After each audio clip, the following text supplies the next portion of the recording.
What is up, guys? It's your boy Lost My Voice Cactus, and today we have a brand new Xur Inventory review for the weekend of December 13th to the 16th, and so let's get started. Alright, let's take a look at what he has. Firstly, for these catalysts here, we do have the Colony Catalyst, increasing the reserves, like a good catalyst, but the weapon doesn't see a ton of play. And then we have the Heir Apparent Catalyst, very fun exotic, but again, doesn't see a ton of play. Decent catalyst though. Then in terms of the exotics, well, a 68 Lucky Pants. 68 is incredibly high. We have a massive mobility spike as well. Then we got like a little bit of resilience, discipline. You don't really want the strength, the intellect, but overall, hey, 68 Lucky Pants with the main spike being mobility, these are pretty darn decent, honestly. Then we've got a 65 Armamentarium, not spiky whatsoever, so kind of not that amazing. Then we have a 65 Sun Bracers with intellect and recovery. Well, recovery is actually pretty decent. You definitely want more discipline and or strength with these things, but you know, I've seen worse rolls. All right, honestly, these Lucky Pants are standing out to me as pretty decent. Then we've got the exotic class items available to focus this weekend. Now, as for the kind of random item, well, you can get 5 upgrade modules, I guess, for 11 strange coins. All right, in terms of the weaponry, all right, the two-tailed fox, pretty interesting. Rocket launcher going to shoot like 3 projectiles with the catalyst, but doesn't, again, see a ton of play. Skypunner's Oath actually got a big buff recently where like all of its shots inflict Scorch. So I think a Scorch build is actually pretty decent, but other than that, again, doesn't see a ton of play. Same with the Service Regime, like actually a pretty decent weapon, but right now isn't super present in the meta. Then we have a Hawk Moon with unfortunately hip fire grip. This is absolutely what you do not want on your Hawk Moon, so absolutely not. Then in terms of the weaponry here, Escape Velocity with Zen Moment Elemental Capacitor, no thank you. We have a Headstone well-rounded, Rapacious Appetite here. Headstone's decent, but no, nah. Then we've got a Threat Detector Vorpal Weapon, 7 Seraph. Ever since these stopped making Warmind cells, absolutely not. Then we've got a Subsistence Unrelenting Contingency Plan, no thank you. We have a Quick Draw Elemental Capacitor, Behringer's Memory, nope.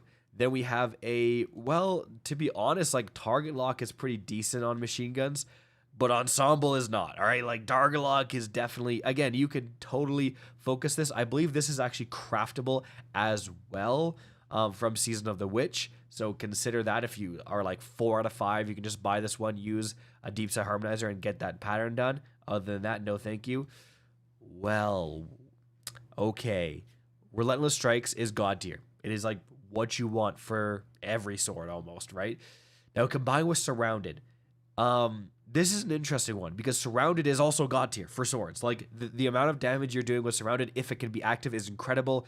I think technically the God roll with the Crown Splitter is going to be Relentless Strikes plus Whirlwind Blade for a more consistent damage increase. But make no mistakes, guys, if you don't have that, like this is an incredibly good Crown Splitter.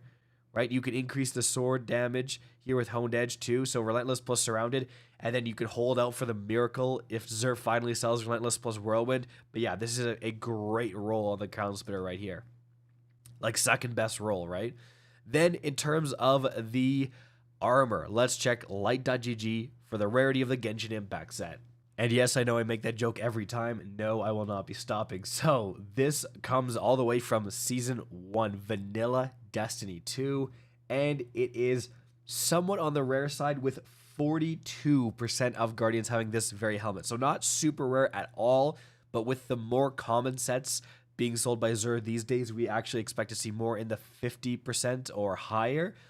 So definitely, you know, pick this up if you want it for transmog, but it's not incredibly rare or anything.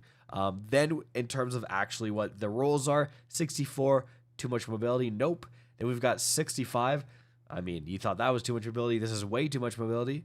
Then we've got 66, again with the mobility Bungie, and then 61 with a massive strength spike. Well, if you really need a bunch of strength for like a melee build, consider this. Otherwise, it's not that amazing. Let's check the Warlock. All right, for the Warlock, let's check the sword here first. Thresh counterattack, absolutely not. Then we've got 62 on the gauntlets with recovery intellect. No, thank you. 66 with a big mobility and intellect spike. Oh my gosh, no. 66, not really spiky at all. No, thank you. 68 is definitely on the higher side. Recovery and strength. It's okay, right? It's not terrible, but definitely seen better armor. All right, let's check the Hunter. All right, for the Hunter, let's check the sword here. Holy crappity crap. Oh my god. That's literally the god roll. I mean, I should probably look at the sword blade. Yeah, that's... All right, honed edge, baby. That's literally the god roll, all right? Like, yes, technically there's jagged edge where you lose some ammo, but I mean, honed edge is pretty incredible as well, guys. So, Assassin's Blade with the Quickfang is fantastic. Not too many lightweight frame swords in the game. So this is going to intrinsically make you move a bit faster. Assassin's Blade is going to improve that movement speed even more after getting a final blow. Combine that with Relentless Strikes, and that is just going to give you your ammo back. This is just kind of like generally the best overall perk again for swords. We talked about this with the Titan sword, which again is a great roll as well. But yeah, like this combo, Relentless plus Assassin's Blade on the Quickfang is the god roll, like the #1 most popular roll on light.gg, guys. 100% pick this up. If you don't have this very unique sword, again, not too many lightweight frames, you're going to be absolutely cruising when Assassin's Blade is active. So yeah, fantastic pickup right there. And wow, that's a great roll. I bought it for myself. I think I had this same roll, except instead of Relentless, I had Tireless Blade, which is also very good, but I think Relentless just edges it out, barely. Now, as for the armor here, 67 with Resilience and Intellect. I mean, if you really want the Intellect, maybe, but nah, I don't know. 61, trash. 65, not spiky, trash. 66, way too much Intellect. Not that amazing. All right, guys. Well, there you have it. Honestly, like, aside from the two swords, pretty mid, pretty bad weekend. You can consider the lucky pants if you don't have a better, lucky pants. Definitely consider these. But yeah, Quickfang, literal god roll, definitely pick that up and really consider that Titan sword as well. That's pretty good, guys. That's it for the video. Hope you enjoyed and found this informative. If you did, please remember to help me out by simply rating and especially sharing this video.